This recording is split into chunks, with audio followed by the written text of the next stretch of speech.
Hello guys, this is your friend and we are back with a new fanfic. Which is What If Naruto x Ino x Tenten x Harem Part 1. And if you enjoy this fanfic then please press the like button and subscribe to my channel for more fanfic like this. And now let's start the fanfic. A large cliff overlooking a rather large village stood a man. Garbed in blue open-toed, high-topped sandals, forest green pants taped down starting from his shin disappearing into his footwear.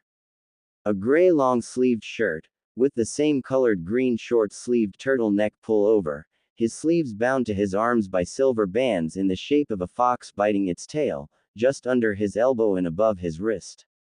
Over it was a burnt orange flak jacket with an unusually high and thick collar, finally a dark red overcoat with black flames licking the bottom covering his frame, reaching to about his calves. And on the back, a spiral made of 9 orange foxtails converging towards the center serving as a backdrop for a golden wave. The man himself was an oddity. While most people in this part of the continent were of a lighter skin tone, dark-haired, dark-eyed and of smaller builds. This man was just the opposite. He was very tall, towering above those around him. What was rarest in this nation was his physical appearance. He was blond and blue-eyed and his skin carried a slight natural tan. And because of it many women chased him in droves attracted to his exotic look that was so alluring, and the strange marks on his cheeks did not detour these women from their target, if anything it magnetized them more to him. The man's name was Naruto Uzumaki Namikaze. A citizen of the strongest shinobi village in the known world, Konohagakure no Sato, and as the top candidate to become the village leader, the Hokage. Naruto was an impressive man. At the age of 16 he was already considered by some as one of Konoha's finest shinobi. Now at 26 he was the strongest in the village, even the current Hokage thought so, although she had been saying it since he was 17, but the village council had been adamant to accept the fact that he was the strongest. You see, Naruto was the container of the strongest demon to have roamed the world.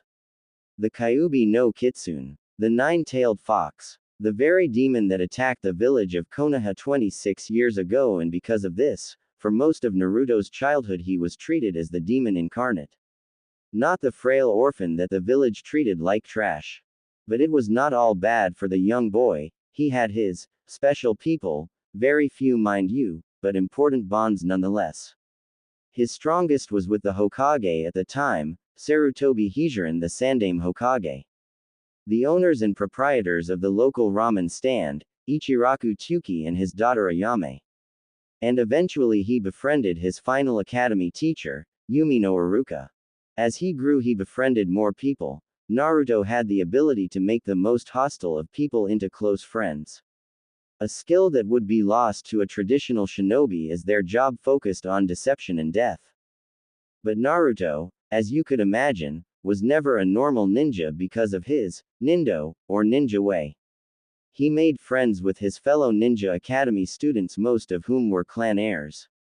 Entire nations were indebted to his courageous opposition to thugs or the return of their true queen. The most shocking was the promise to continue a lineage of priestesses, as well as a very intimate relationship with the strongest kunoichi in the world and current Hokage, who took quite a shine to the young boy. Naruto was constantly thinking of those closest to him as he was now, most specifically the kunoichi who no thinks of him as her own. No one knew when their friendship became so close, most chalked it up to him always calling her Ba-chan, and assumed the name just took hold and they just fell into the role. But if you asked, which no one did because they'd be afraid of her legendary strength, either one of them would recall different times. Naruto said it was when she treated him to some ramen before he went on his 3-year training trip.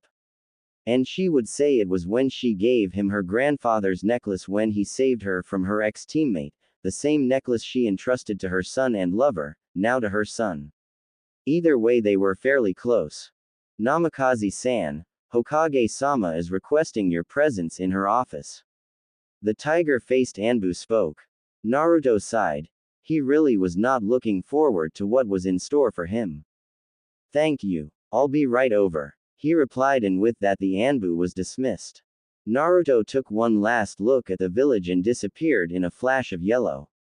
Tsunade waited patiently in her office for the man to come in. Fortunately, this time she remembered to place the paper weights on her piles of work and opened all the windows, as he tended to let in a draft. "Baa-chan," yelled the man, as he stopped just short of her desk with a large grin. Apparently he was happy to see her. It took a few moments for the Hokage to reorganize herself and look presentable as well as to calm down enough to not throttle the man. "Naruto, I am sure you know why it is I called you here?" Tsunade asked as she tucked back a loose strand of hair. "The council, right? His previous exuberance gone as if it was never there." "Unfortunately," she sighed. "Although this does have to do with you and the position of Hokage, and so they would like to meet with you later this afternoon." Tsunade was hoping that the keyword, Hokage, would stop him from questioning the council. What exactly is it that they want? Damn, he's gotten too smart for his own good. Tsunade mentally yelled, but maternal instinct praised the man. "Well, Naruto," she wanted to be as vague as possible. "They feel that you need to establish yourself before they can give you the title." "So they want me to start a clan, right?" Naruto questioned.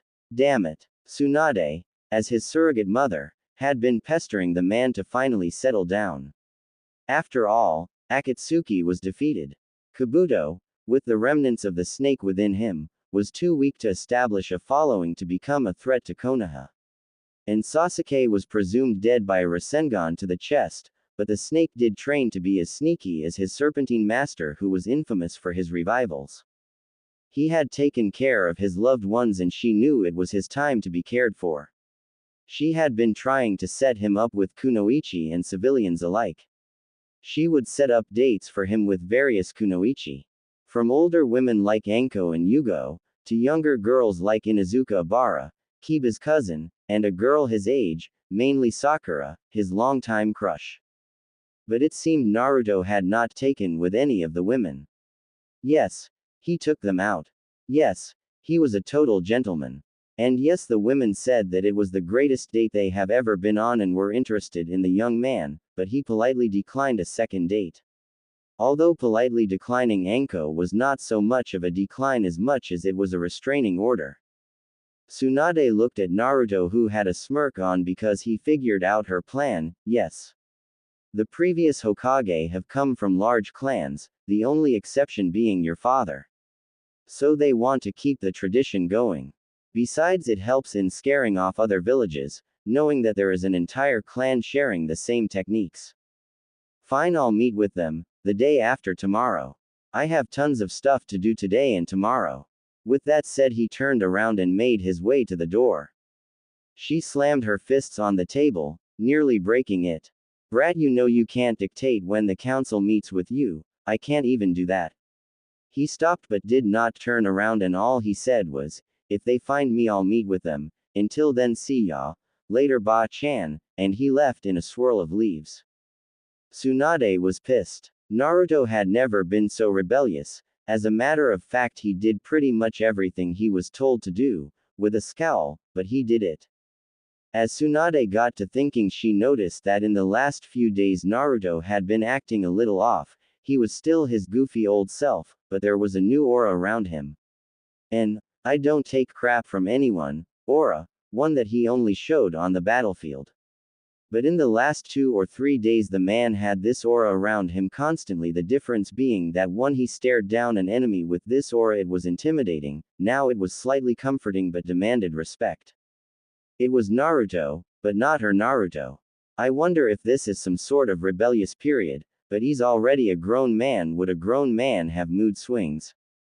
Ah, the trials of motherhood, Tsunade. So the brat not listening to his mommy. A new voice called out. "I'd kill you for saying something like that, Jiraiya, but Naruto isn't himself. I mean, it is him. And there is no way for him to be an imposter, but why the sudden change, and did you see the strange emblem on his back? He's a grown man, Tsunade. He's allowed to not be the loud-mouthed little boy you remember. And he's also allowed to change up his style. He's allowed to live his own life, and maybe that's his clan emblem, or his calling card only Naruto knows, but let him be. Jiraiya replied as he walked to the small plant in the corner of the room. Grasped the stem and lifted the entire thing, leaving only the very bottom of the pot, with a bottle of sake and 2 saucers ready on the makeshift tray. I guess you're right. For once, she was still looking at the spot from which he disappeared. But what Jiraiya inadvertently said about the clan seal put a large smile on her lips. I know your secret, you little brat, and I have to say it's genius. This was her Naruto. Well, here, have a drink. She took the offered dish and downed it one gulp. Let's have a toast to Naruto. With one last chuckle, her partner in crime downed his as well. To Naruto. Kami-sama. Oh, Ayame-chan, it's so warm. And they're so frim. Kami-sama, yes. Kami-sama. There was a rather large crowd gathered around the outside of the small ramen stand. They were intrigued and slightly aroused by the moaning and groaning coming from the small eatery, but none had the courage to actually look in. Whatever it was, it sounded amazing. Slurp. Kami-sama. Oh. Ayame-chan, it's so warm. Slurp *, and they're so frim. Kami-sama, yes. Kami-sama. Slurp. Naruto was inhaling ramen at an ungodly rate. He enjoyed the silky and warm broth as it slid down his throat, and the noodles were just the right texture. Kami-sama, if this was heaven, he would not mind being dead. A rather tomato-faced Ayame was surprised at the commotion the man was making over her food. And seeing a man of Naruto's caliber moaning out her name was making her rather hot under the collar. He was enjoying it tremendously, as if he hadn't had any in years. Nay, na Naruto-kun. Ayame stuttered out, glowing crimson now, as he took one long extended out his rather long tongue to slurp the last noodle from the bowl. It's as if you hadn't eaten ramen in years, and you were in here just last night. The young cook asked. Now that Naruto had settled down, she was starting to get herself calmed down. Oh, Ayame-chan, I know, I was just in here last night. But today reminded me of the angel-like hands you must possess to have made such ambrosia. Naruto literally sang this as he pulled out Gama-chan and put the money in the small money dish. And as Ayame reached for the dish, trying in vain to hide the new stronger blush, Naruto grabbed her hand, gasped. Oh no, I was mistaken. The hands of a goddess. With that said, he gave her hand a peck and walked out of the stand. As Tsuki walked into his stand, he couldn't help but notice his daughter standing out in the front with her hand outstretched over the counter. He walked up from behind to get a good look at his daughter. What he found was slightly disturbing for the father. She had a large blush on her face. As a matter of fact, she was a darker shade of red than their stand. She had a small trail of drool coming out of the corner of her mouth. But what was the real kicker was that she was mumbling some fairly erotic things involving a certain blonde. In a cafe a few blocks down from the ramen stand, sat 3 of the village's most beautiful and deadly kunoichi. Sakura Haruno, Ino Yamanaka, and Tenten Tsukubishi. Their thoughts centered around a certain blonde. How big do you think Naruto's is? Ino stated out of nowhere. Sakura spit out her tea, while Tenten chalked on a dumpling.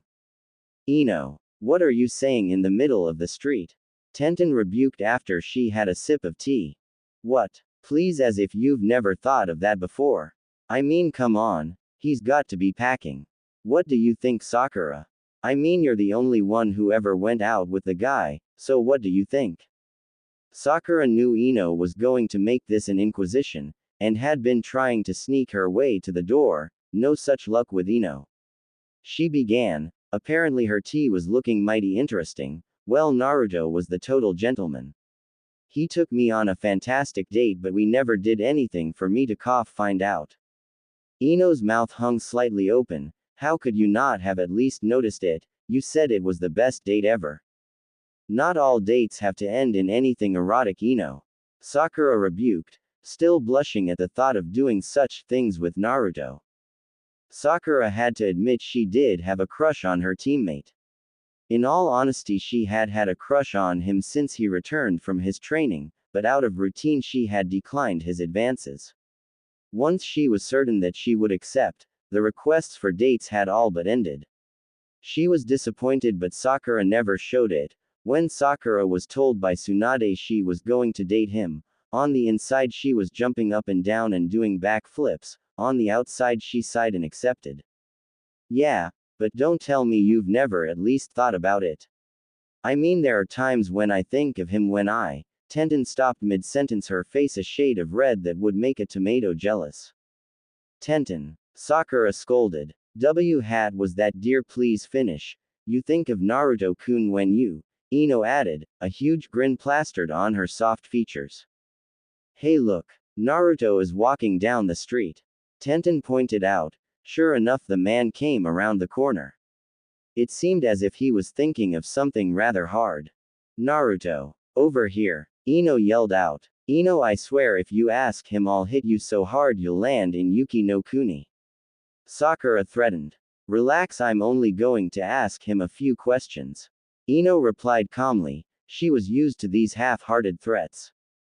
Naruto, over here. Naruto heard as he made his way to his father's house. He looked up to see Ino waving him over to her, Sakura's, and Tenten's table. Good afternoon, ladies. Naruto bowed his head slightly to them. What can I help you with? Yeah, you can tell me what you did on all those girls' dates that made them proclaim how great you are. And why we haven't gone on a date? Ino asked, fluttering her eyelashes with the last question. Well, Ino, I am not one to kiss and tell. If you would like to know, you can ask them yourself. I just wanted to show them a good time for taking time out of their lives to go out with me. As for why we haven't gone out, you'd have to ask Ba-chan. Well, I am not going to ask the middleman. Why don't we just go out tomorrow? Ino answered. Hey, what about me? I want a date too. Come on, Naruto, what do you say? Tenten added. That would be wonderful, ladies, it truly would be, but I have already made plans well in advance. I am very sorry. Ino pouted. Oh, what could be so important that you can't take out one of the most beautiful girls in the whole village? Ino wasn't trying to sound vain, but when you've been voted hottest kunoichi in the elemental nations, it tends to come up. I can't, Ino, it's a surprise, but since you are here I personally invite you three, emphasizing the point that all of them were invited, to the Uzumaki Namikaze mansion, Friday afternoon. The Konoha Council will want to break down my door, after what happens earlier that morning. So why not make it a get-together with some friends? What did you do, Naruto? Why would the entire village council come to your house? Tenten asked, rather worried for her handsome friend. Because of Naruto's unorthodox ways, the council generally disliked him, despite his mission completion rate. Nothing yet, and nothing dangerous, but it will get them angry. With that said, ladies, I would like that you keep this information from your parents. I guarantee you none of this will harm anyone in any way, but it will get your parents riled up. Naruto asked. He looked at each of them as he spoke. The look in his eyes proved to them that he spoke the truth in not hurting everyone, so they could trust him. You see, the Konoha Council consisted of two houses, the ninja and civilian. This form of government was established by the Sandaime, after the attack of the Kyuubi, forced him to retake his post. The ninja house consisted of the heads of the 12 ninja clans. The civilian was established similarly but revolved around the 7 guilds. The guilds were unions of workers of a particular skill and were headed by the most successful family among them. Unless there were complaints, the family would never change.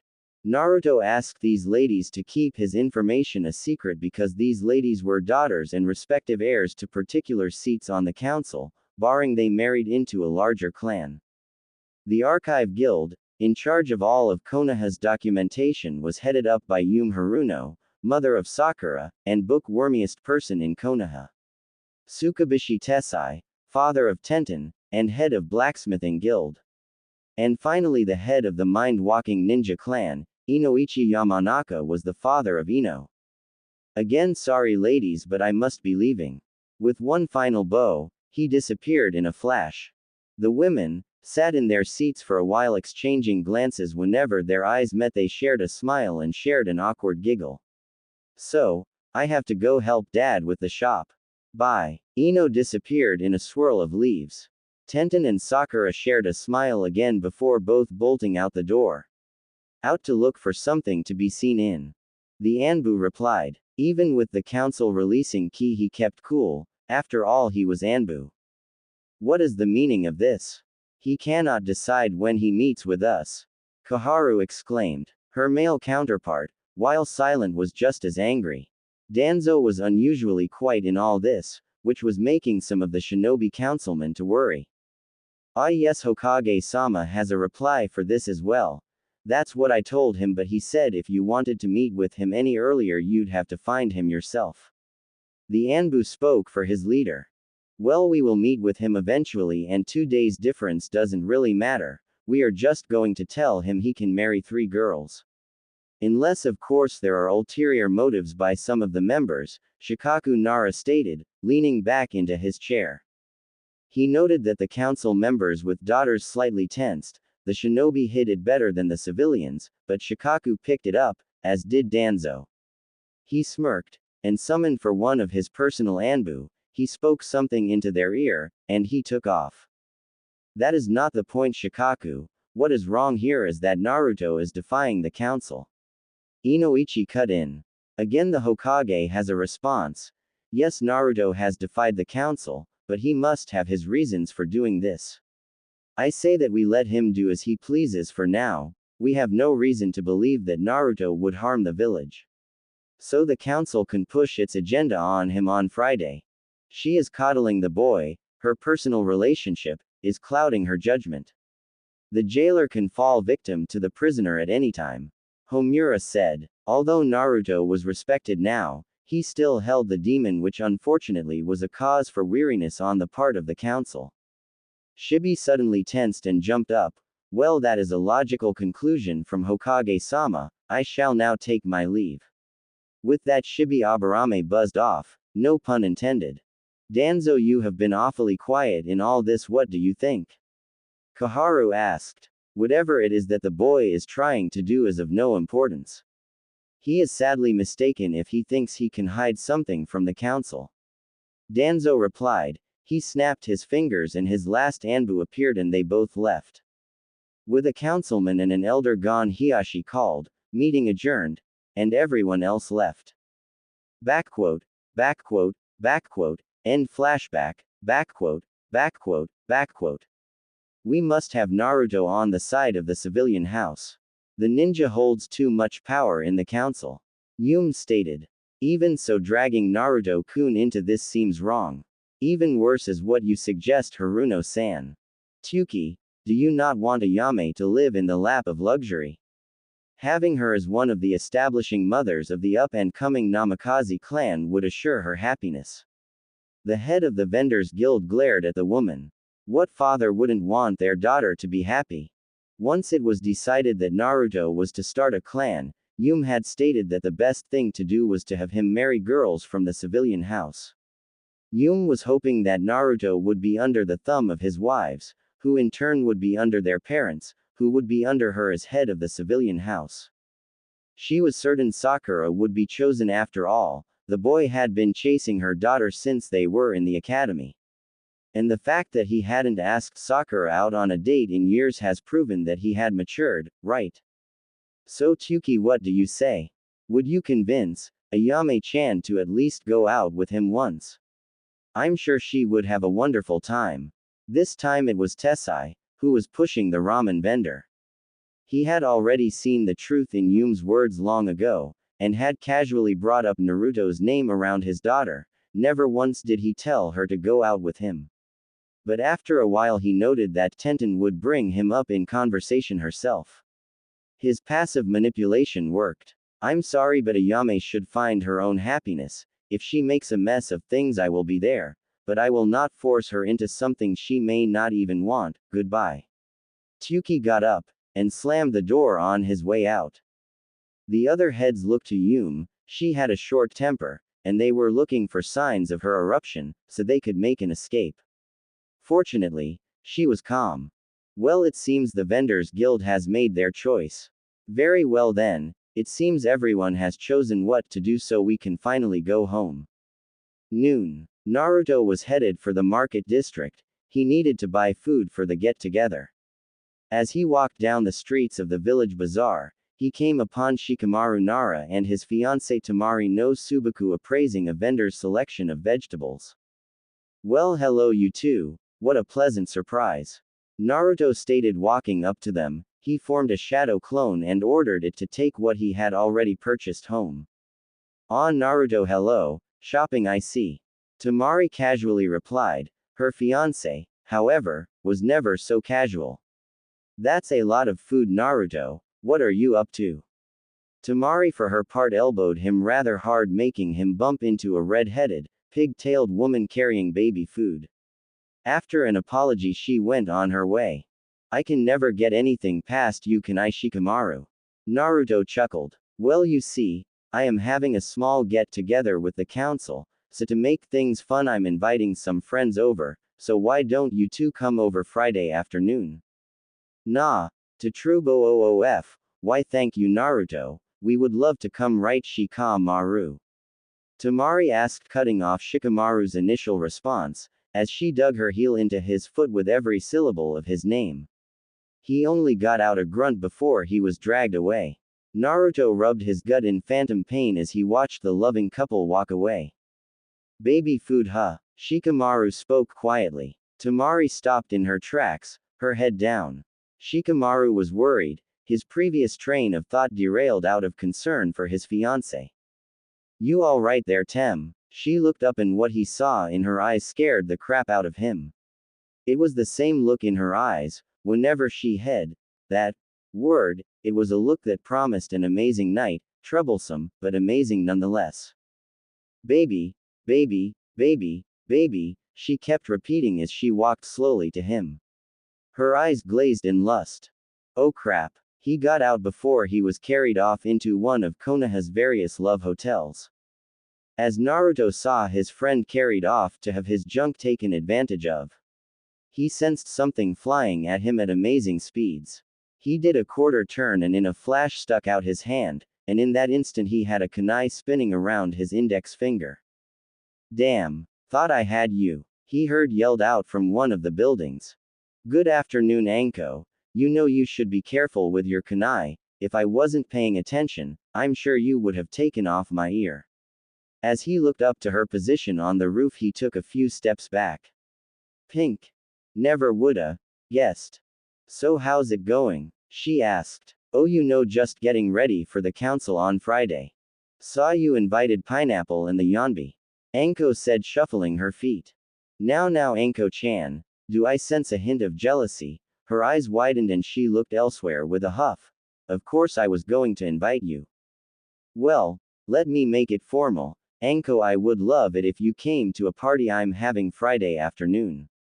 But I also have something that only someone of your expertise can help me with. See, with the tenant and all, I've never been able to feel the effects of alcohol, so I never found a taste for it. So I was wondering if you could take care of the refreshments. Fine, but the namikaze will be in my debt. Of course you will have the head of the clan at your disposal, twice.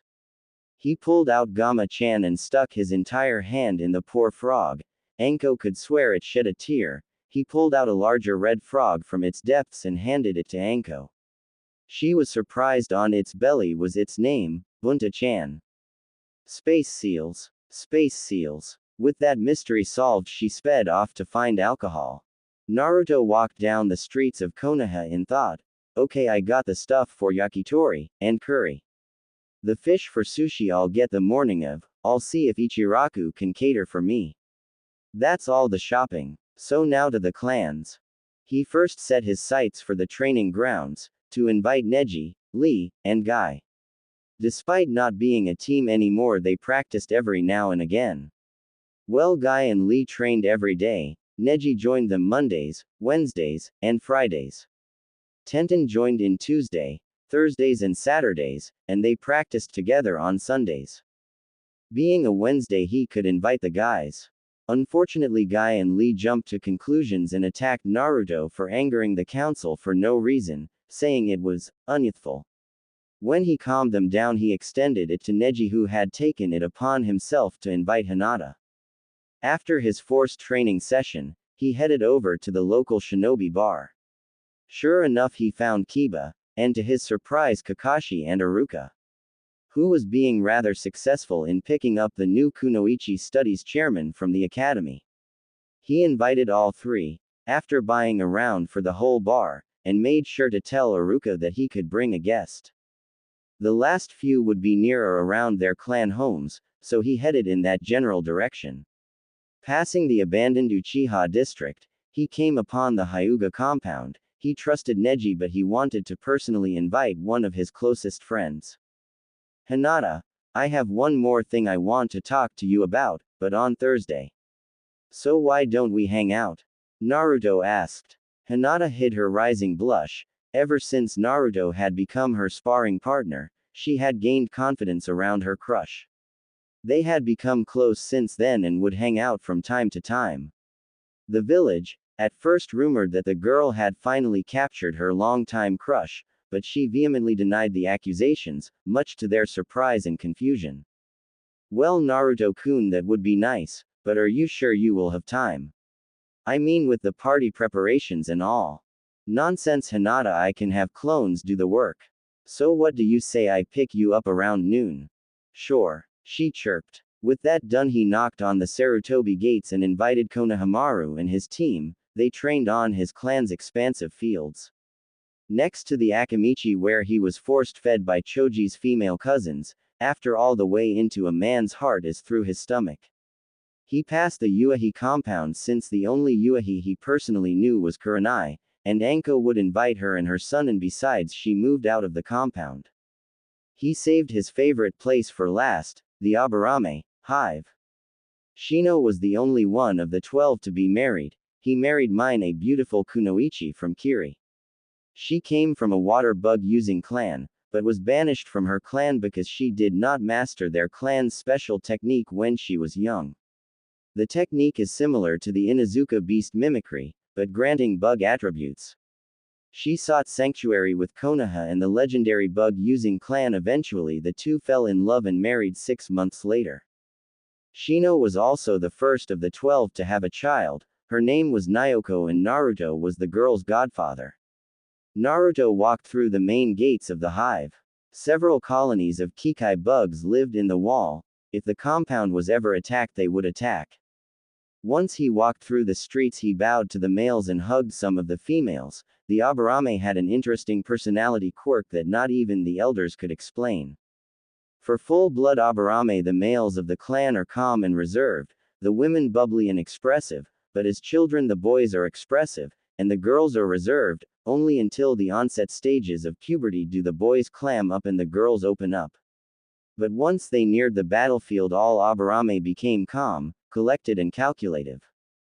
As he finally made his way to the main house, Naruto knocked on the door. He heard pitter-patter of small feet and braced himself for the bullet that would crash into his abdomen. Chichi Ue. One, he heard as he was struck in the gut by a small brunette. The title that young Naoko gave Naruto was a little disconcerting at first. After all, if a child starts calling another man father, it can raise some eyebrows. And it did, but she called Shino, Tu-san, and no matter what, she wouldn't change her mind on the matter. Hello, Naoko-chan. You're getting better with your Kikai, aren't you? I heard you coming before I knocked.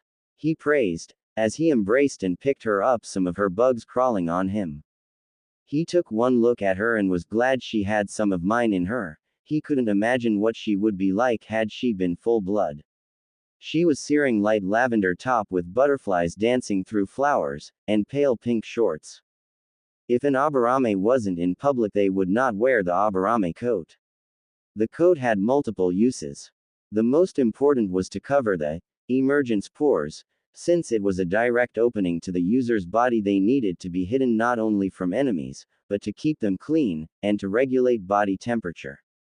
It was also a privacy thing, since an Aburame's emergence pores were unique to each member, thus were considered very personal. Naoko-chan, you know better than to crash into people. Naruto turned to Aburame mine as she scolded her daughter. The elder brunette sighed as she dried her hands on her apron. Hello Naruto-kun. What a pleasant surprise. Hello mine is Shino home. I have something to ask both of you. Naruto walked in and removed his shoes, Naoko still in his arms playing with his hair, something she kept from her younger years when he would babysit for them and Shino's parents couldn't.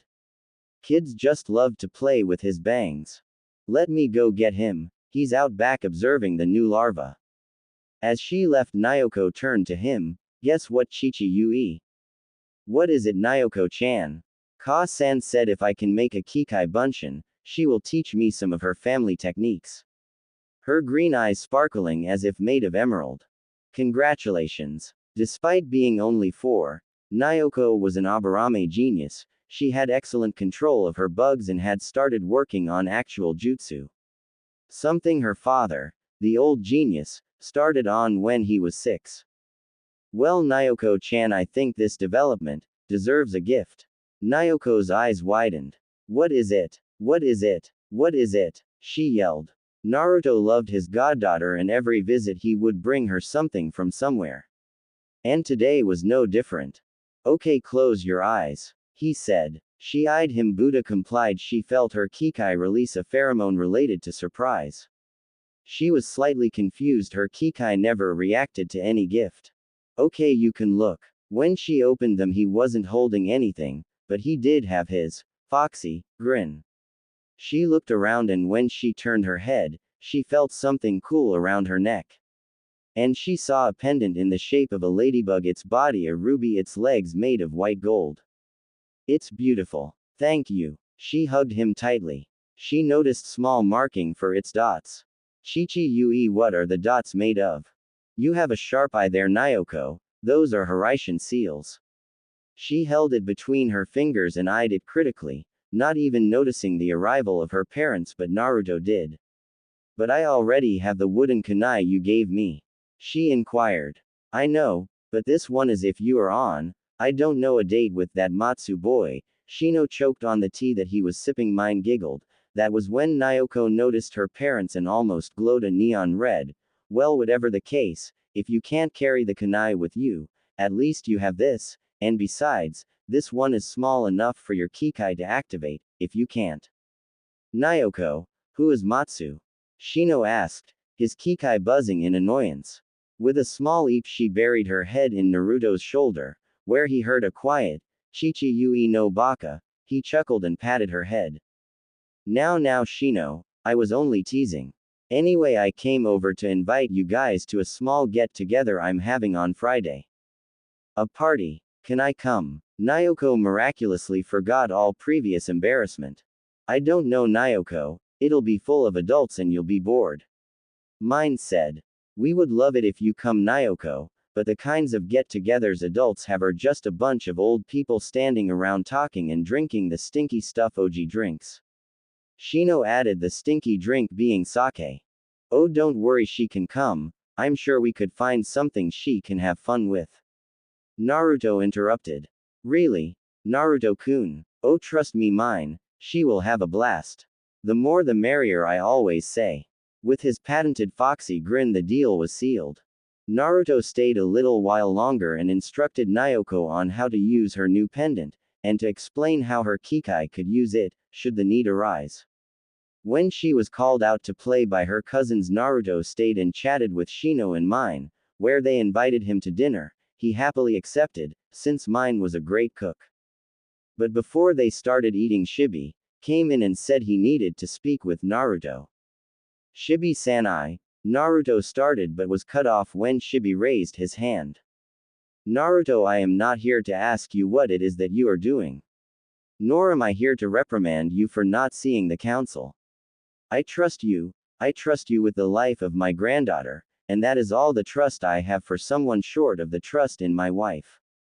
I am here to warn you, my Kikai heard Danzo give an order to one of his Anbu. Naruto's eyes widened but he kept his cool. What did he say? He didn't give the full order, but he told the Anbu to head to HQ and assemble 10 units to go on a mission. When he would arrive he would give them the official order. Did Danzo figure it out? I'm sure it'll be okay, but I have to be Rizy. How do you know this, Shibi? Not that I don't trust you, but how did your bugs hear this? As a precaution, I place female Kikai on everyone in the room, just in case there are imposters.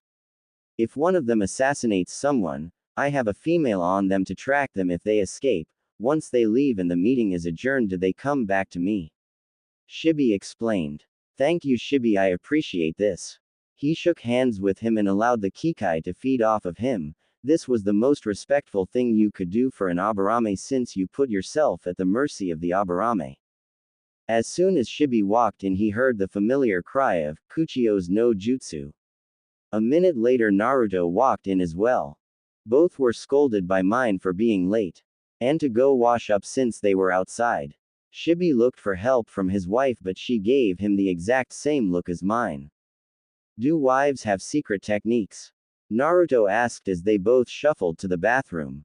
No. Look at Nyoko, Shibi stated. Naruto turned his head around and saw that Nyoko as well had the same look. His eyes widened. Women have secret techniques, Shibi corrected, and Naruto broke down in tears. The next morning, as Naruto made his way downstairs to get something to eat, he was shocked at what he saw. His house was packed with food. The previous morning he had had clones under Henge out in the market buying things for the party. Unfortunately, the dimwits had decided that since he didn't tell them to put the stuff in storage seals, they just piled it in, and last night he just Harishined, verb sp. to his bedroom. Oh crap, the meat, he yelled mentally. If the idiots didn't put the stuff into seals, they probably would have left the meat outside. He ran and checked every bag, and fortunately everything that needed to be placed in the fridge was not in any of the bags. Okay, so they aren't all idiots, they do take after their master after all. As Naruto made his way to the fridge, he opened it and was sucked in. Apparently his clones decided to place a space distortion seal on the fridge, allowing it to become a chasm, sucking in anything that got near its opening, and he was now floating aimlessly in his fridge. Okay. Nothing like their master. The reason he hadn't known what his shadow clones had done was his mastery over the technique allowed him to decide when it was that he would process their information. He knew when one was dispelled, but deciding when to learn their held information was useful to avoid information overload, and Kyuubi could not take care of it anymore, because the Kyuubi was no longer in him. Shrugging, he decided now was as good a time as any to get some breakfast. He let an apple float into his maw and floated off in search of the orange juice. Early morning. Sakura woke up with a start, her face flushed and her bed soaked. Stupid Naruto. Sakura yelled mentally. You mean stupid, hung like a horse, Naruto. Shaw. Her inner persona added.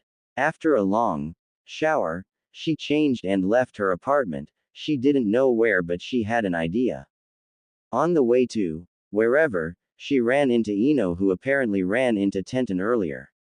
They as well had no idea where they were going, but it was in the same general direction. The same awkward giggles were shared like yesterday as they arrived at Naruto's place. After a pregnant pause, Sakura took initiative. Well guys, as Naruto's teammate, I think I'll pay him a friendly visit, as a good teammate should. So you guys can go head to wherever it is that you two are going. Well, as far as I can remember, since both of you are now Junin, Team 7 was disbanded.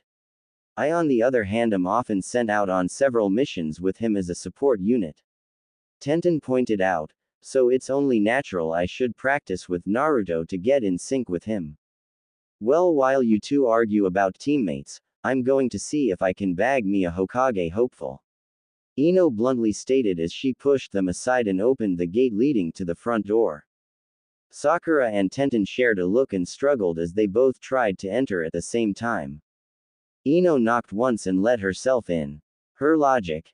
A knock was all the notice someone needs to prepare, but Kami-sama help you if you don't wait to be let into her house. Hello, Naruto. Darling, your favorite Kunoichi is here to visit you. Ino yelled up the staircase, surprised at all the stuff that was on the floor.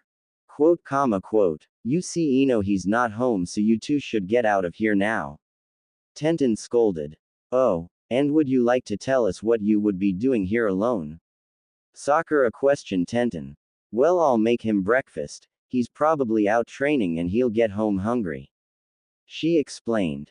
Great idea. My breakfast date with Naruto would be best if you cooked and served us. Hop to it, you two. Ino ordered, clapping her hands. Whatever, let's at least make something since we let ourselves in. Sakura said as she walked to the fridge. She noticed the door slightly opened. She pulled the door slowly and jumped out of the way when she felt something slightly tug on her. The others, being the good ninja they were, readied themselves for an attack. But they dropped from their battle-ready stances and gaped at the white cavernous space of Naruto's refrigerator. The pan Ino was getting ready for eggs, that she accidentally dropped when she was under attack, was soon sucked into the fridge.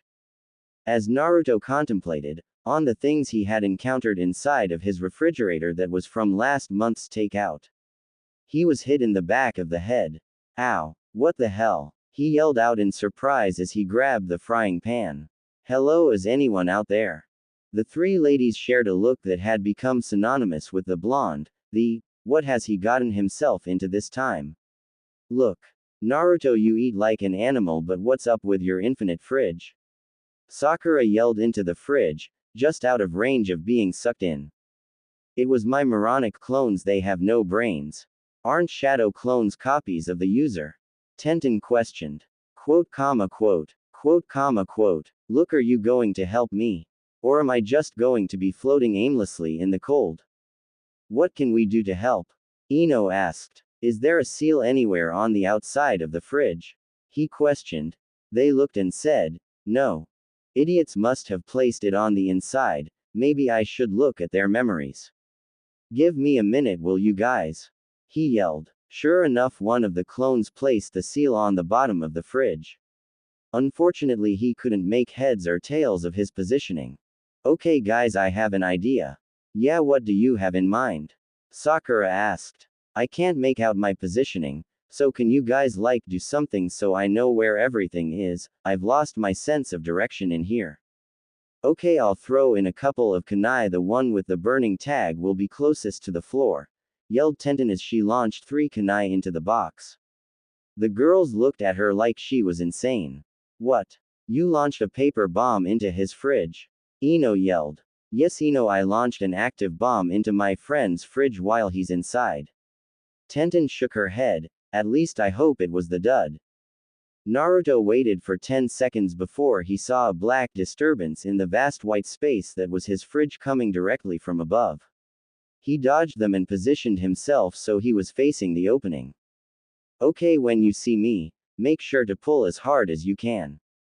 The girls waited for about 5 minutes before they heard a loud commotion coming from inside the fridge. Taking it as their cue, the girls took their positions with Sakura as the anchor and Tenten in front. Tenten jumped when a hand almost slapped her across the face.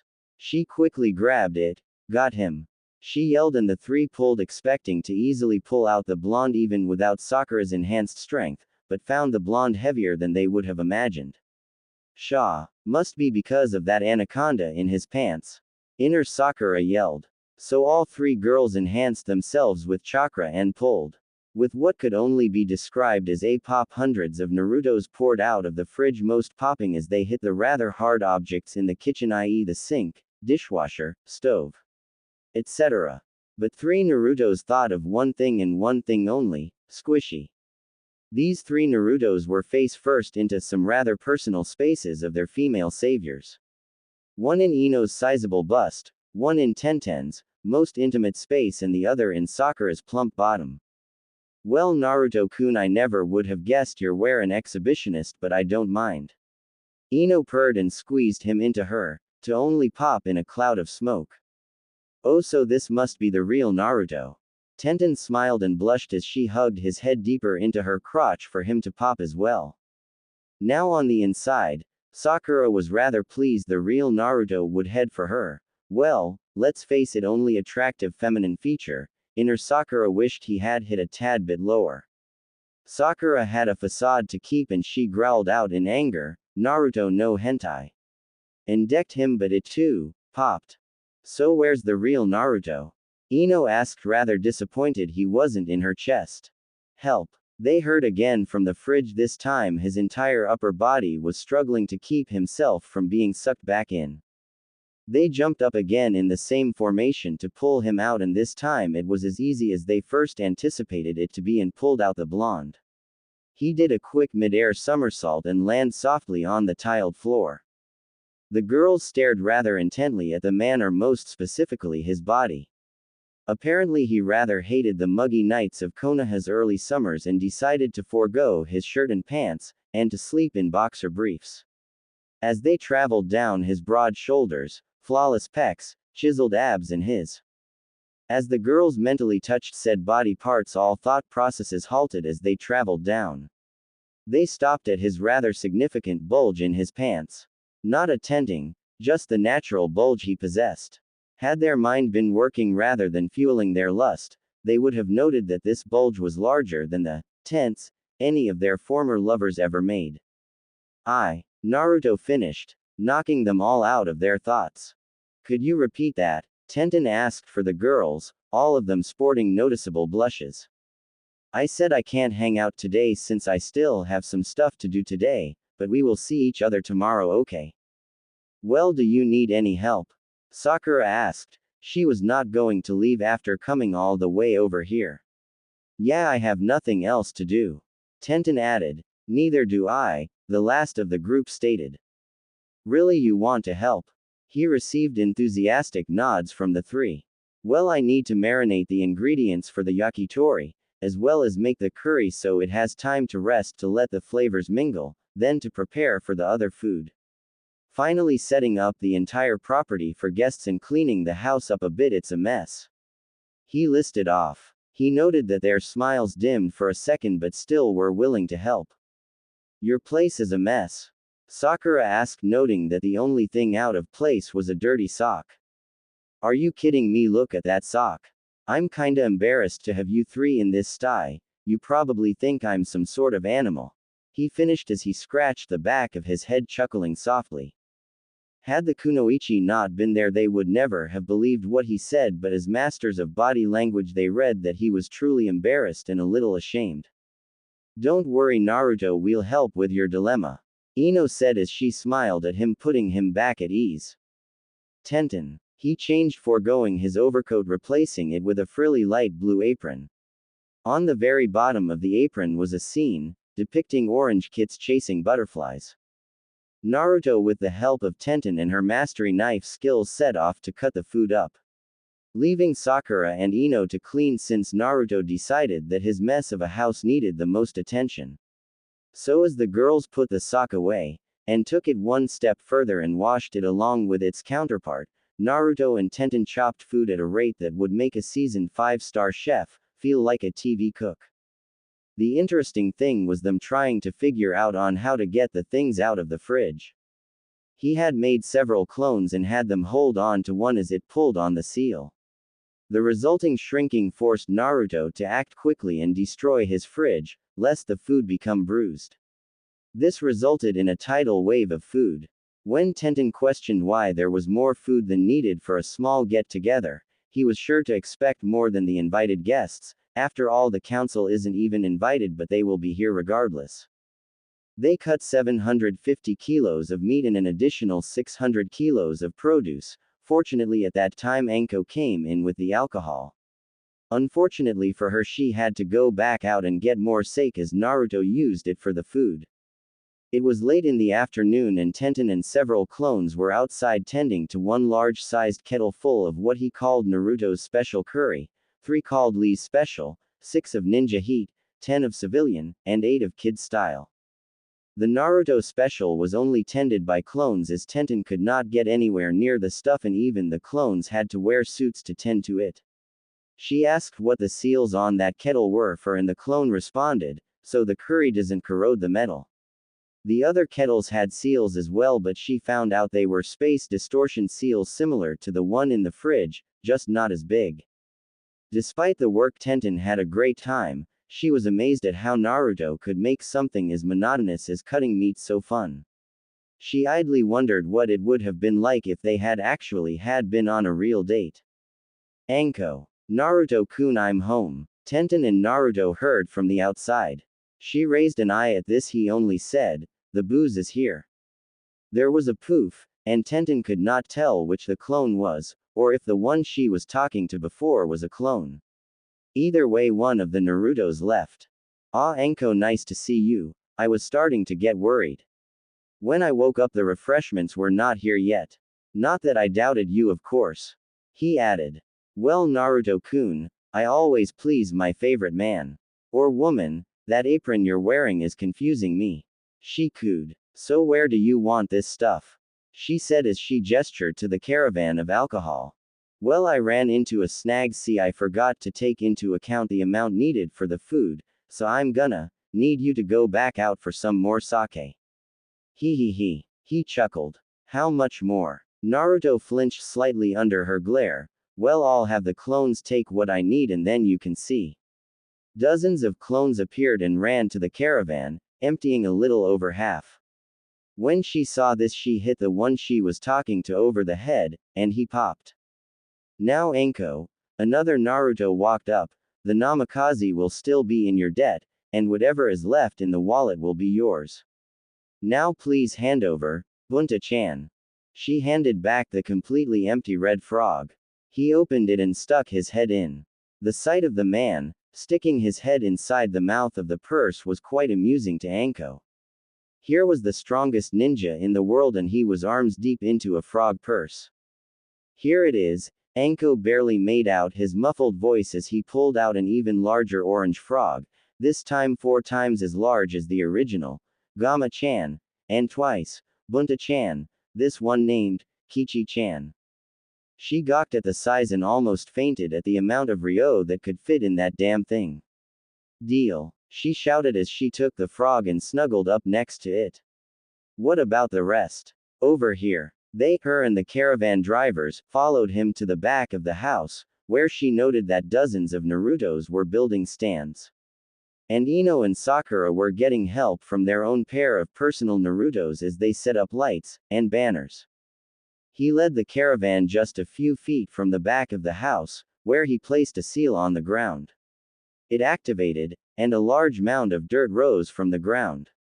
Naruto formed a Rasengan and slammed it into the mound, holding it so it drilled into the earth. It did not take long for both of them to dig a cellar.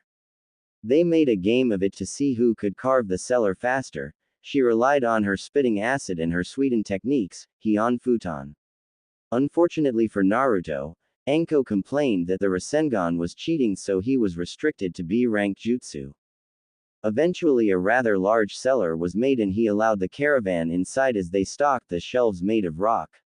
With that done, she left to find more booze, her caravan close behind. Naruto yelled at her retreating form, remember the party starts at around noon, so you have till then. As she walked off she wondered, kids got balls. But he was never that smart. Then again, this is Naruto. He knows how to get what he wants. I can't wait for tomorrow. She squealed at the thought. Sakura and Ino. Before they finished washing the troublesome sock, Naruto walked in. I'm so sorry for having you guys clean like this. I know it should be my problem, but I appreciate it. He grinned at them both. No problem, Naruto-kun. Both answered, giggling that he was still so embarrassed at his home. Well, I'd like your help in getting the outside decorated and ready for the guests. Of course, lead the way. He walked through his house. They passed Naruto and Tenten, knee-high in produce as they cut food. Naruto was acting goofy and Tenten giggling at his antics as he cried dramatically as he cut open some onions. Eventually the group of 3 made their way out to the backyard. Naruto's house had a good-sized plot of land. He had 4 acres of mostly open space, a few trees here and there, the norm in Konoha. Beyond this clearing was a dense forest that signified the neighboring properties. The girls were impressed, after all only clan compounds had this much space. They then realized that Yondaime-sama and Kushina-sama probably had big plans for their family. Both girls glanced at each other and both knew that they were thinking the same thing. They then looked sadly at Naruto, who was surveying his land. There was a slight breeze that made his hair sway in the breeze. And even though he had on that frilly apron, they noticed there was an aura of power that seemed comforting to them. You know, they had everything planned out. Ino and Sakura jumped in surprise. If I remember correctly from their daily journals, they planned on erecting a playset for their kids here. He gestured to the ground a few feet from him, his back still turned to them. Dad wrote one day that he wanted 27 kids. He chuckled, and the girls did as well. But Mom wrote in hers the next day that she beat him when he told her that, telling him that she wasn't a baby-making machine. The girls laughed at that. It was widely known, in Konoha at least, that the Yondaime was a goofball when not on the battlefield. So he had to settle for 13. Both Kunoichi's sweat dropped. Sakura then noticed something that made her run up to the man. Despite his steady voice and sturdy posture, Naruto was crying hard. Sakura's expression frightened Ino and she too tried to find out what it was that startled Sakura. She walked up to Naruto and stopped as well. It's so weird to talk of them like I know them, Naruto stated, as his tears increased, yet his voice did not break, his posture unmoving. Sure, I have their journals, but I will never know my father's voice, or my mother's laugh. The girls were now crying too. His aloof nature often made them forget that he never had parents. He never talked about his growing up alone. I will never know their touch, their smell. I know they loved me and wherever they are, still do, but it seems hollow. Now his voice cracked, and the girls embraced him, crying even harder. And I just can't help but wonder if I am being too selfish for wanting to know these things, even though they sacrificed themselves for me and the village. I just want them here. He started to sob loudly and his body trembled. No, Naruto, it isn't selfish. It's okay for you to want these things. Ino sobbed out. Yes, Naruto, it's only natural. Let it out, sweetie. Sakura explained, rubbing his back, letting him cry it out. She had a feeling he'd been holding all this in, and he needed to let it out. It wasn't safe for his well-being. They stood there for about an hour holding him as he cried, whispering to him that it was okay, and he wasn't selfish. When he recomposed himself, he thanked them and kissed the crown of their heads. Thank you, he whispered again, and he smiled brightly. Well, how about some help in figuring out what I need to do out here? I have a basic idea of what needs to be done, but I have no sense of style when decorating for a party. He stated. The women thought it best to not bring it up again if he wasn't going to mention it. And so they started bombarding him with ideas on what they had in mind. Ino's ideas were the most extravagant, especially when Naruto said money was no object. Sakura, while the most modest, still had ideas that would break the Hyuga family bank. In the end, they followed Naruto's initial idea for a festival theme. While odd, they agreed that it would be the easiest to set up on such short notice. So with the help of shadow clones they hung lights and lanterns.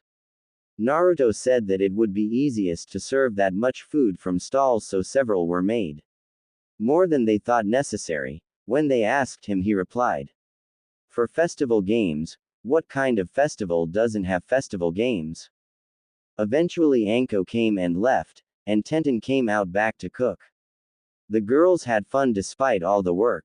All because of a certain blonde and the secret he held, a secret they would find out tomorrow afternoon.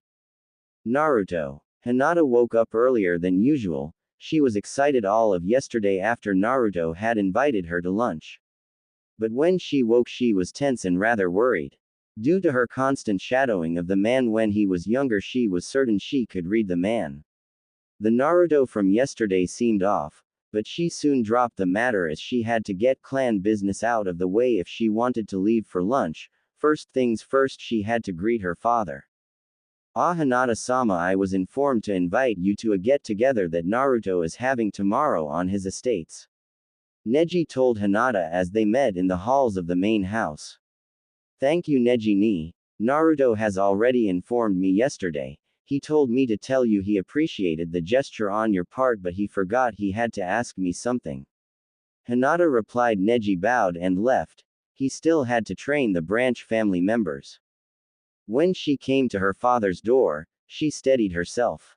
The training sessions that she shared with Naruto had greatly increased her confidence, but there were times in which she relapsed. Talking to her father and Naruto outside of training were generally the main causes. With one last deep breath, she waited for a response, slid the door open and stepped in, kneeling again before her father. With a deep genuflection she greeted him, "Good morning, father." "Good morning, daughter." Hiyashi replied, "It is still early, Hinata. Why are you up so soon?" "I wish to go out for lunch for personal reasons, so as to not interfere with my duties. I decided to start early," Hinata replied. When he questioned her, she had to fight the urge to stutter. Hiyashi was glad that his daughter changed. He was worried at first since she had not become the proper Hyuga, but instead Hinata had in a way adapted said traits while still being gentle and kind-hearted. His idea changed when he saw his daughter show a proper Hyuga front when she was training with Naruto in the family dojo. "Father." Hiyashi was startled when his daughter broke him of his thoughts. "Ah yes. You may go." Hinata stood, and before she headed out her father called out to her, "Hinata. Are you having lunch with anyone or alone?" Hinata stumbled slightly and replied, "With Naruto." She blushed and quickly escaped. Hiyashi prayed things went well for his eldest daughter. "I'll be right back, let me change and get an apron," Naruto told Tenten after he was pulled from out of his fridge. He made his way past the bags and up his stairs, where he made a clone. With his mental commands given, both started to get changed. His clone had left his flak jacket and cloak, replacing it with a frilly blue apron, walking back downstairs. The real Naruto started to get ready. He took his time, he was stalling and he knew it. "Alright, now the cloak, perfect." The real Naruto muttered to himself as he slipped on his cloak, trying to rub out the wrinkles. Today was an important day. Today Naruto would confront Hinata. He had known for some time that she had held feelings for him. He figured it out the year he came from his training trip with Jiraiya, but played the fool as to not bring up such a subject while his village was at war. Since the village's strongest squad consisted of the Konoha 12 and their senseis, bringing up such a topic would ruin team efficiency. He sighed. "Well, no use wasting time here," Naruto thought as he leapt out of his bedroom window, landing on his front gates, and hopped off, landing gracefully on the street below. Once he was sure the girls couldn't see him, he decided to just walk to the Hyuga compound. Along the way he took in the sights of his beloved village, city. Really, he never understood why it was called a village since Konoha was about 2/3 the size of the capital of the Land of Fire. A lot had changed in the 10 years since he had finished his training with Jiraiya. The most obvious was that the Hokage Tower had grown in size. It was now slightly taller than the outcropping of the Hokage monument. This was because the village itself grew in size. Unfortunately, that required for the village proper to grow. That was a pain, as the best Doden users the village had to offer, including the Hokage herself, had to move the wall from its original position in such a way that would not harm the integrity of the wall, but be fast enough to avoid leaving the village's defense weakened. Then they would have to add to the wall to compensate for the larger area it was protecting. The entire process took about half a year, with ninja on the job 24/7, alternating when chakra exhaustion set in. Fortunately, the Kazekage sent several platoons to compensate for the lack of usable shinobi. He was idling, remembering the team of Suna Kunoichi who he was in charge of during the build. They were absolutely serious about their work, but when they had downtime they could not keep their hands to themselves. His thoughts wandered to the time when they had tried to team up, since it seemed, to them, going at it alone was useless when trying to vie for Naruto's attention. Naruto was brought out of his thoughts when he was hit in the gut by a small child. Ouch! The small boy cried. He had come running around the corner of the street and ran into Naruto. "Hey, are you okay? I know the jacket is pretty hard." Naruto bent at the knee to get a good look at the kid's forehead. Noticing red, he frowned when he saw a large cut. It was sure to scar if not treated properly. The boy started inhaling deeply, a telltale sign of an incoming tantrum. "Matsu-kun, don't run to where I can't see you." A middle-aged woman scolded as she turned the corner, stopping as she saw her son talking to the son of the Yondaime and vessel for the Kyubi with a bleeding forehead. When he saw his mother, Matsu started to wail. Matsu, see what you did. I'm so sorry about my son Namikaze-sama. Please forgive him. The woman apologized. Naruto noticed the slight tension in her posture when she laid eyes on him. Not to worry, ma'am. No harm done to me. I should apologize to you. I'm sorry, he told her with a small bow, as he was still kneeling. Now Matsu, that's your name, right? Young Matsu nodded, trying to hide his tears. After all, a shinobi was talking to him. Well, Matsu-kun, I'm going to use my healing jutsu so my hand will grow green and feel kind of hot, okay? You think you can be a big boy long enough to fix your cut? Matsu, who had wanted to be a shinobi just like his uncle, did not want to show a shinobi weakness. He was in pain, but he had to act tough like his uncle Ibiki. He gave a stiff nod to the man and noticed his hand was encased in a pale green glow, and he placed it on his forehead. At first Matsu was curious. The man said hot. At best this was just warm, so he gave a small smirk. He was underestimated, he thought. Naruto knew that look. Matsu had never been healed with a medical jutsu. The warmth was just the disinfection. The real pain of the jutsu was the bonding of the flesh. It was essentially seared together again, minus the scar. He couldn't blame the boy. Naruto picked up on the boy's fascination with ninja, and if he could take a guess, this kid was a Morino. The fact that this kid was pretty tall for a 6-year-old was a large hint. He guessed this was Ibiki's nephew, and from what Ibiki had told Naruto about the squirt, he wanted to be head of the interrogations department. But he got in trouble when he was found binding the family cat to a tree. Fortunately for the creature, they found him before Matsu tried to extract information out of him. Naruto continued sanitizing the area and pressed on. When he started to close the wound, he saw the boy wince, and Naruto saw that he was going to cry again. It's almost done, Matsu, just hang on a little while longer, you're doing just fine. Naruto told the boy as he grabbed hold of the boy's shoulder and gave it a reaffirming squeeze.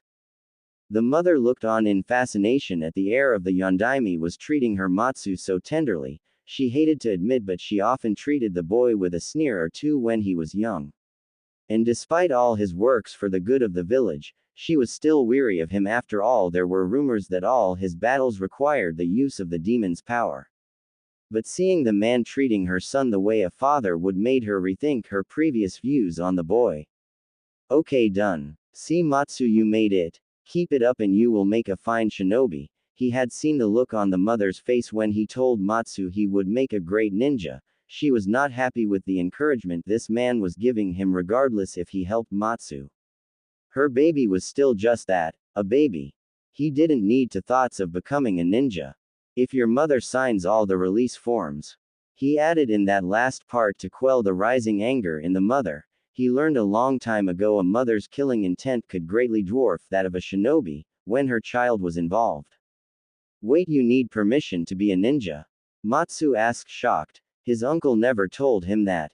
Oh yeah, your mom gets final say on whether or not you can join, so I suggest you be real nice and listen to your mother all the time if you want a shot. The woman gave a small giggle at the face her son made at hearing he had to listen to his mother, all the time. Thank you, Namikaze-sama. Again, please forgive my son for his misbehavior. The woman bowed. Naruto is fine. And no, it was my fault. Really, I should have been on alert. He bowed deeper to the woman. The way you handled that was amazing, Naruto-san. You'll make a wonderful father and a fine husband. Good afternoon. The woman bowed once more, left.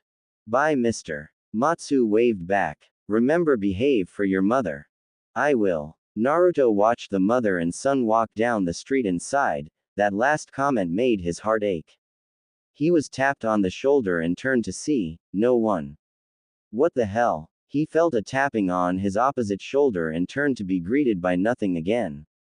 Hinata had left the compound to deliver something to the Hokage and from around the corner had heard Naruto's voice. She watched as he dealt with the child, very tenderly. It was moments like these that made Hinata positive this was the man that she loved. This wasn't the loser, the Kyuubi, the knucklehead, nor was he the next Hokage. This Naruto was the tender Naruto who put others before himself.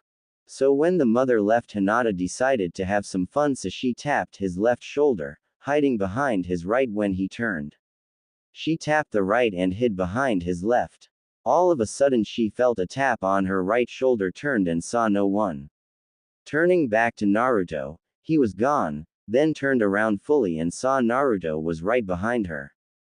Naruto had gotten behind Hinata the moment she tried sneaking up on him, and when he reversed her prank he was rewarded with her light-hearted laugh. "Hello Hinata, nice to see you're having fun today. Well Naruto, I was just going to deliver something to the Hokage and saw that you were talking to that boy there. That was very sweet, and she is right, UW would make a wonderful husband." Hinata replied. She started off strong but reverted when she thought of Naruto as a husband, specifically her husband. There was a short pause between the both of them, until Naruto decided to continue. "Will you have something else to do or can you drop it off and then we go for lunch?" he asked. "No, this is the last thing. What do you have in mind?" Naruto had thought long and hard on where he wanted to go. Ichiraku's was obviously out. He wanted a place that gave privacy but was in a public space. Well, there was a new restaurant that just opened near the academy. Kind of wanted to try it out when I saw it. Hinata mentally frowned. The place was a family restaurant, not really a date locale. But to be fair to Naruto, he had never said it was a date. They went out to eat often, but it was always after training, so she had hoped this was different since they had not trained today. "That sounds great, shall we?" she replied. "Let's." As they walked to the tower, they both talked about what they had done recently. It had been a while since they had talked and now was a great time to catch up. Tsunade was working on some forms when she heard Naruto talking with someone.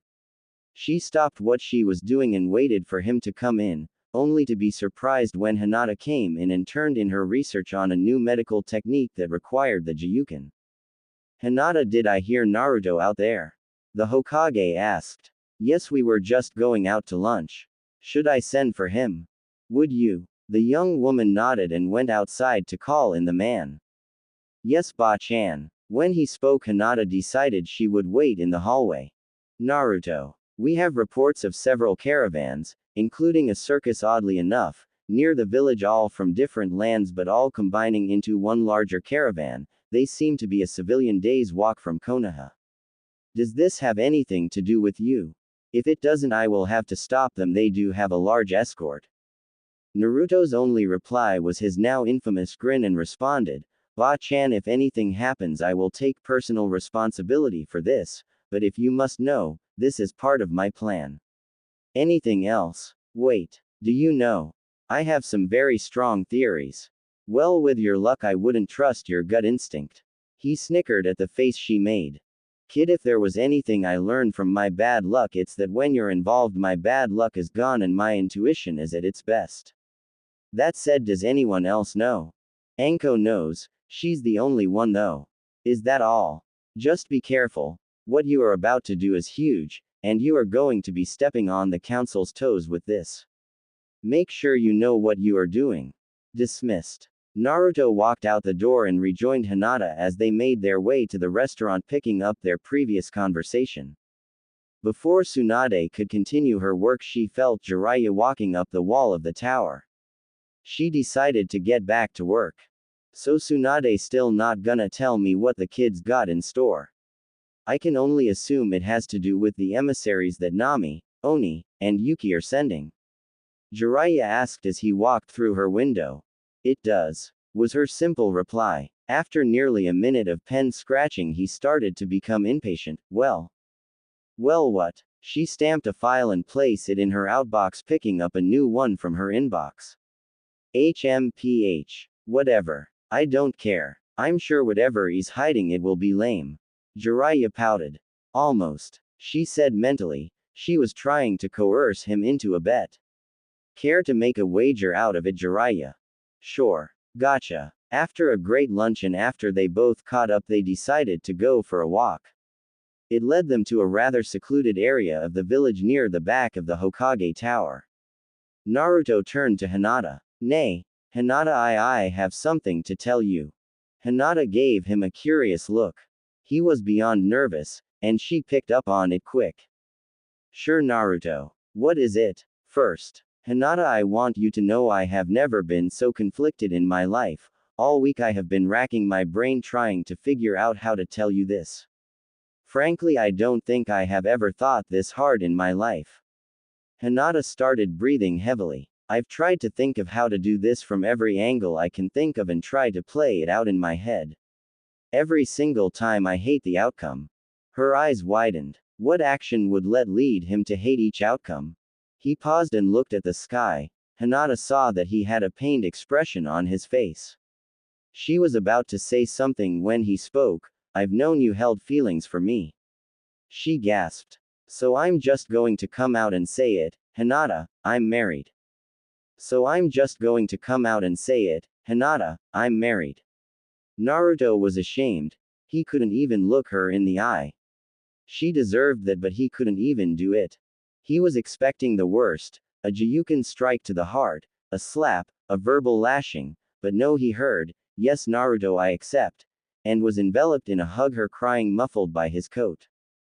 Hinata, you don't understand. My Maria, he told her as he tried to pry her off. Yes, I know, father told me Wednesday, you will be allowed to repopulate your clan. Hinata gushed. Hinata, please let me finish. He also told you I was limited to 3 wives, I have already married my 3 wives. Hinata watched as he got on his knees and bowed as deep as he could get. Please Hinata, forgive me, for leading you on, it was never my intention. Please forgive me. Backquote, backquote, backquote, end flashback, backquote, backquote, backquote. What are you thinking about, Naruto-sama? Naruto turned around to see a pink toad hopping onto his head. Despite his semi-state of depression, Naruto couldn't help but smile at her. Hello Gamere. How are your father and grandfather? The small toad puffed up in anger, hopping onto his lap. Why is it always about them? I visit my future husband and all he wants to talk about is Toussaint and Buntajiji. How are you, darling? Or, darling, let's go out. HMPH. Mid-rant, the little toad sat on her hind legs, and now had her arms crossed, turning her back to him. 1. Naruto sighed. Ray-chan, how many times are we going to have to go through this? I'm already married, and while you are beautiful, you are much too young. I watched you hatch, for goodness sake. Ray turned around, about to protest about the age difference, like she always did, before she was cut off. Look, Ray-chan, when you get old enough to marry, I'll be much too old for you. I'm sure you can find someone much better than me your age. The toad whined, but Naruto, darling, there is no one better than you. This little toad just wasn't getting it.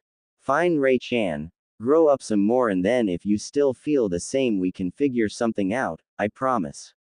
He was sure she was just going through a phase and that it would pass. Unfortunately for him, he gave his word to her. He just hoped his luck held out till then. This was Kichi's little girl after all. Well, Ray-chan, did you send my message? Yes, Naruto-sama. I even stuck around for a while like you told me to. They met the threat and dealt with it before they met with the other leaders. The mistresses intervened when they attacked the last car. Naruto let out a small growl unnoticed by the Gamere. So, as a reward, can I have a kiss? Sure, Ray-chan. She wasn't expecting a yes. Let me just burn this pound of chocolate-covered grubs first, okay? Well, you don't have to waste them. After all, when we're married I can have all the kisses I want, right? So I'll take those grubs off your hands. Naruto chuckled as he handed over the bag and she poofed away. He sat there for the next few hours watching as the village came to life. Shop keeps opening up, early shoppers hoping to snatch the best deals. When the village seemed at its busiest, he saw children running through the crowds to get to class. It was at this time that Naruto saw Tsunade walking with Shizune and their pig Tenten in tow towards the tower. Tsunade saw him and waved at him. He responded in kind. He kept watch over the village, not thinking of anything important. He had his clones finishing up the final touches to whatever was needed in his house. He had nothing to do but wait. His wives were coming, as were his friends, who coincidentally were leaders of their respective nations. Off in the distance from his position he could see the signs of a rather large group coming down the road that led into the village. He stood up and vanished. After she waved good morning to Naruto, Tsunade walked into her office. When they entered, Shizune asked the pig with them where it was she wanted to stay today, since she had small beds in both offices. They asked every morning because they couldn't have a pig trotting back and forth between the two offices. Tenten walked over to Tsunade and plopped down at her feet. It seemed she wanted to keep the head honcho company. Well, Tsunade-sama, Shizune started taking out a small notebook from her yukata's sleeve. Today you have a meeting with the council in regards to Naruto-kun. You have to oversee the plans the civilian council have set forth. You have an appointment with the Anbu to talk about their new budget. Then you have to sign off on the mission requests coming in from bird, bear and tea countries. Finally, while not for another few months, I think it would be best if you start overseeing the prospective graduating genin. Shizune finished breathing deeply. That was quite a mouthful. Tsunade sighed. She hated all the bureaucracy that came with the job. Fine, give me the mission requests. I'll get those out of the way, and then the civilian report. I'm sure they want more money. I'll just cut it up a bit. Very well, Tsunade-sama, the assistant said and left to find the scrolls. Tsunade looked at the small pig at her feet. So Tenten, what ya up to? The pig looked up at her mistress and oinked a few times. You don't say. Tsunade responded. Well, what did that pig, no offense, have to say for himself? Shizune walked in at this point, her master enthralled in the pig's oinks. That two-timing bastard, telling you he was single and just having piglets. Tenten nodded in agreement. Tsunade-sama, I have the papers here. What very few people knew was that Tsunade could understand Tenten. Shizune could not. She would only ask the small pig questions in which there were two outcomes. Oh yes, Shizune, bring them in. Maybe later Tenten can tell you about the bastard who was using her. The thought of her listening to the pig tell a story made Shizune's eye twitch. Yeah, that sounds, yeah. With that, Shizune left the Hokage to her work. A few hours later, she was startled to see Naruto appear in her office. Unfortunately, since she wasn't expecting him, the winds that the Harem kicked up threw all her papers in the air and broke the windows. Ba-chan, it's time. Kotetsu and Izumo were bored out of their minds. For some reason, the Hokage had taken a shine to both of them and they had become her personal errand boys. The only way they could get out of replacing her furniture, bringing her sake, and other annoying tasks, was to be on gate duty. The only thing that made this better was that Tsunade wasn't screaming in their ear all day, but husked barely more tolerable. Izumu, I'm bored, Kotetsu whined. Yeah, so, want a cookie? What the hell do I care? Izumo responded. This was the 5th time in the last 20 minutes that his partner whined. Sometimes he wondered why he hung out with this idiot. Do you have one? 'Cause I cool, hear that? Kotetsu stopped. Izumo turned to him, his face one of horror. Aw man. Gross. I don't want to hear your damn farts. Get the outta here, he yelled, pulling his chin-length bodysuit to cover his nose, giving him a Kakashi-like look. No, you idiot, we have company. Down the road. Kotetsu stood up and prepared himself to greet the visitors. Normally he wouldn't get up, but he could sense this was big. When Izumo finally stood up, he turned his head. Down the road he saw a large elephant heading towards them, trumpeting its arrival. At this point, the citizens closest to the gate heard the commotion and stopped what they were doing to find out what was going on. Halt, state your purpose here in Konoha. Kotetsu stopped the elephant, addressing the young woman riding the beast. Well, silly, we are here to provide entertainment. Why else would I be riding an elephant? The woman giggled as she slid off the beast. The men blushed at her choice of attire, a rather tight red corset, stockings and a dark blue blazer, and a top hat and whip to finish the ensemble. Azumo, Kotetsu, that is enough, let them in. They turned to see the Hokage walking up to them, her assistant and Pig to her left and Naruto to her right. They did as were ordered and the woman called out to her train. The civilians marveled at the sight. It had been many years since the last circus came to the village, and the children marveled at the sight of the foreign beasts. The woman walked up to the Hokage and bowed. Hokage-sama, it is nice to meet you. My name is Katsuyu, too, and I am the ring leader of this circus. We were employed by Naruto-sama here, till the end of the weekend. I was just wondering where we are to set up. She asked, her green eyes looking between the two of them. Yes, Naruto, were exactly as an entire circus supposed to pitch their tents? Her eyebrow twitching. Oh well, in the Namikaze estates, of course. Naruto-kun, you only have a few acres. Shizune pointed out, Tenten oinking in agreement, Tsunade knowing Tenten knew, because of the pig's wild romps on his property. Well, I guess I can give these to you then. He pulled out a file folder. These are copies of the deeds to the neighboring properties. I bought them using dummy business accounts. That should be proof enough that I own them. So Katsuyu-chan, you can follow the clone to the area you can set up. Don't worry, everything is ready for you. I made sure of it. The ringleader followed the clone that appeared and led her circus to the Namikaze estates. Some of the kids followed them, getting rides from the safer animals. Well, Naruto, you have been busy, haven't you? Haruno Yume called out. She was informed of the caravan and had been watching the interaction. Shiwood was miffed he outwitted the council, especially her, since she owned most of the property that was around his estate. She was going to gift it to him when he married Sakura, but then a man representing a retired merchant from Suna came and offered her 3 times the property's worth. In cash. She would have been a fool to not accept. Yume, I see the council is as vigilant as ever.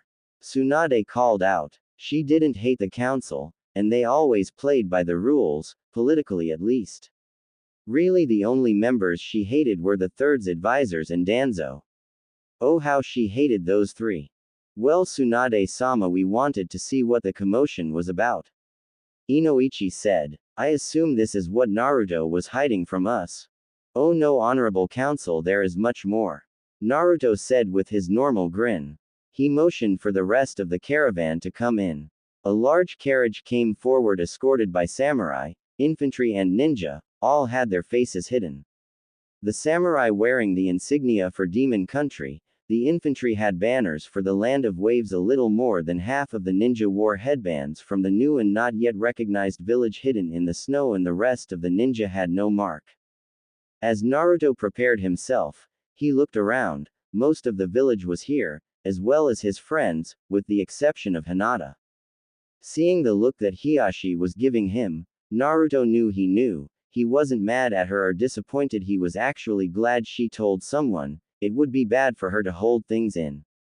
And while that look was not of hatred, Naruto could tell Hiashi was not happy with him, but who could blame him? He had broken his daughter's heart. What father wouldn't wish harm on the man who did that to their baby? He saw the girls who were helping him yesterday looking on in interest. He saw Shikamaru and his fiancée. Somehow Naruto knew that Shikamaru knew. He could read his lips mouthing out, troublesome blonde.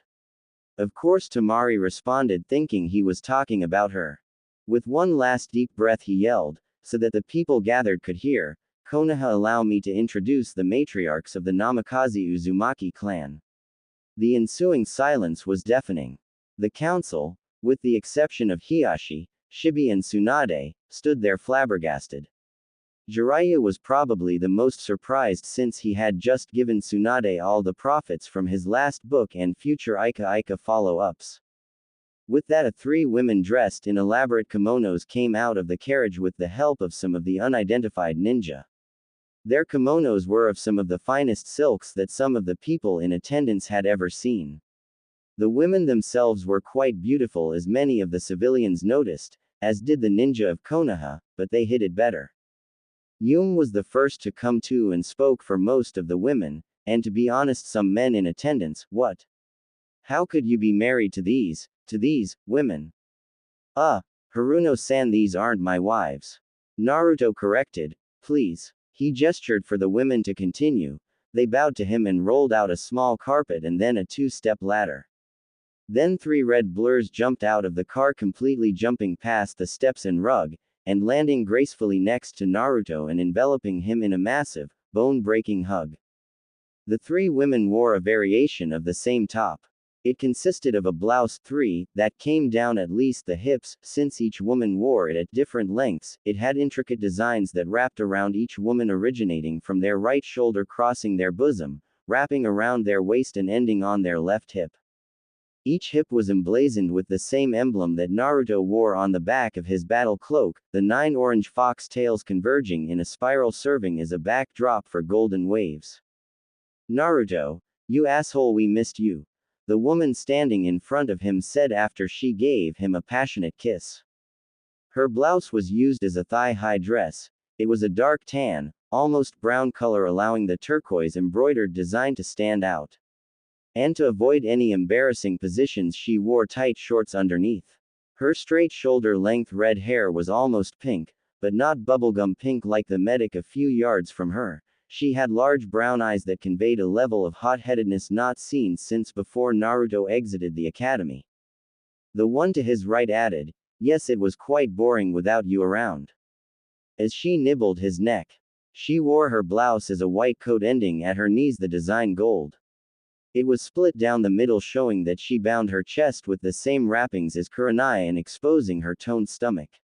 She finished it off with white baggy pants that hid her feet. Her hair was a vibrant crimson that fell down to the small of her back, her golden eyes half-lidded, that only got significantly wider when she looked at her husband. Finally, the redhead to his left said, "Yes, Naruto-sama, I felt lost without you," as she played with his ear. Her violet variation of the blouse, of normal blouse length, had black markings. She wore black shorts that came to just above her knee. Her red hair was in between the light red-hued woman and the violet crimson of the second. Her glasses framed red eyes darting back and forth, trying to observe everything around her. "We cannot recognize these marriages. You have no credible witnesses, and any documentation you have can be faked." Heishi finally spoke up. He would do what was in his power to help Hinata in any way, not that he would allow her to marry him now, as some sort of consolation, but he would not allow Naruto happiness.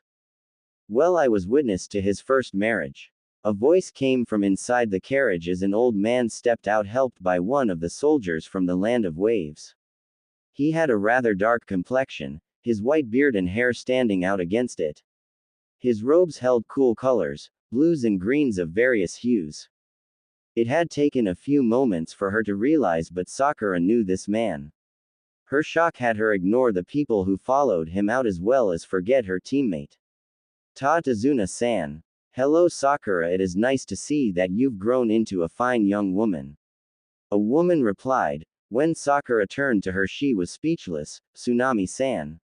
Sakura couldn't believe that she looked so young. "Wait, this is the little girl that came to our country 13 years ago. Well, you have grown into a beautiful woman. Wouldn't you agree, Inari?" he asked the young man next to him. I guess," Inari said, the blush on his face noticeable to all present. "Tsunami-san, you look great. I'd say you look younger than when I last saw you, but what are you all doing here?"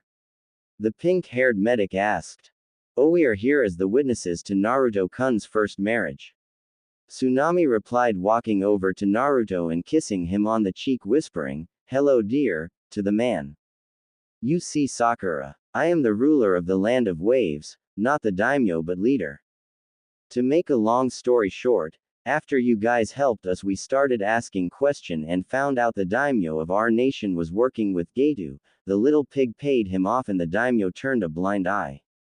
So we led a revolt with the help of some of the other villages and threw him out.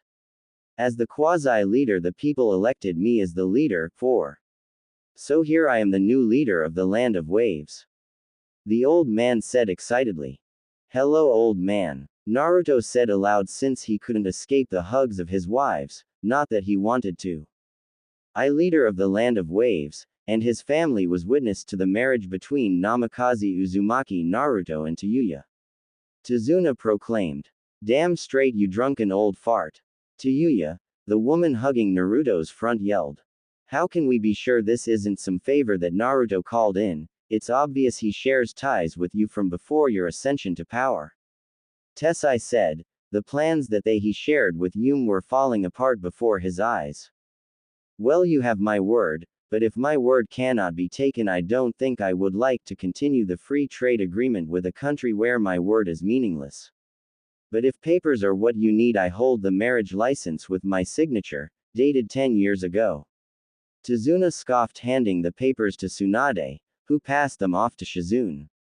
As Shizune was checking the authenticity of the papers, the Konoha 12 mine was accepted wholeheartedly when she wed Shino, was aghast.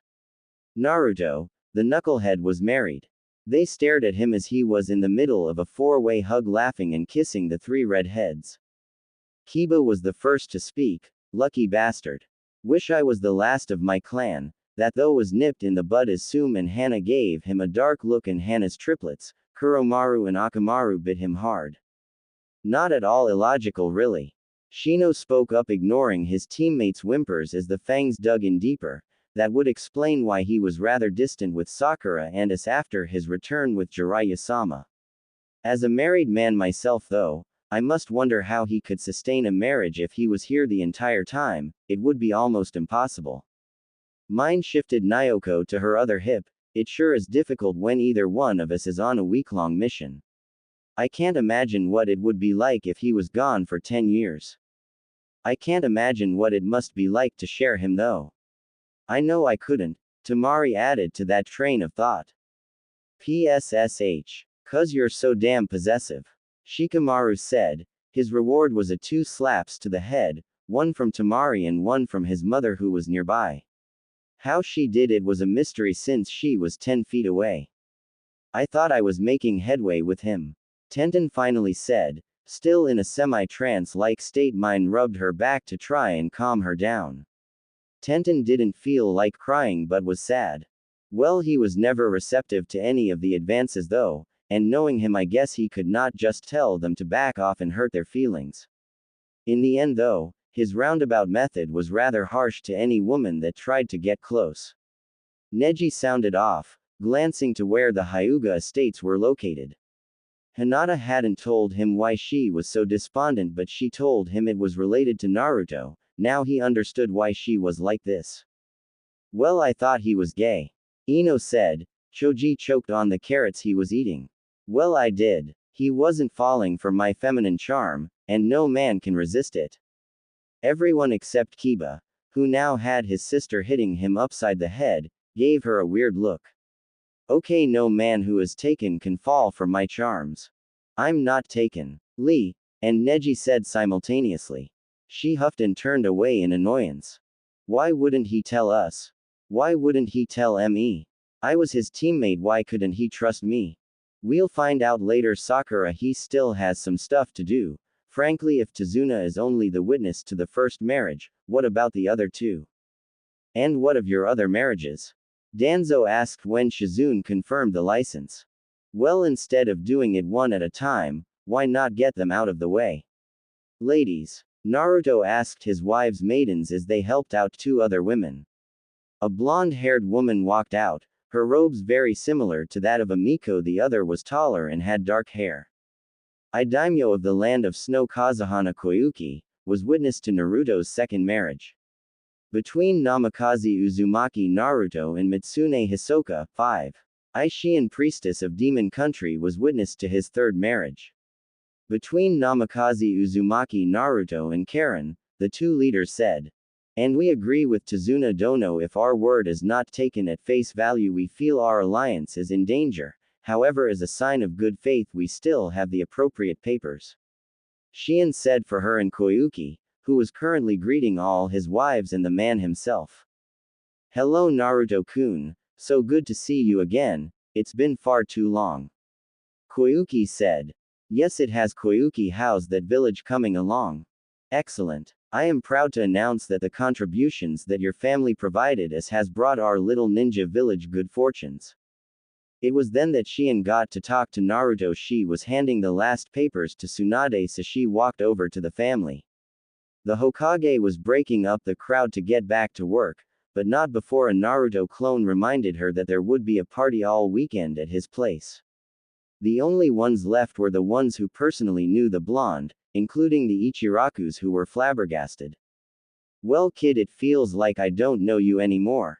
I can't imagine what your friends feel like," Jiraiya told him as he walked up to him. He felt betrayed. How the hell had this kid been married for 10 years? "I guess I have some explaining to do, huh?" he asked out loud. His wives nodded. His friends looked hurt. Even Tsunade seemed disappointed.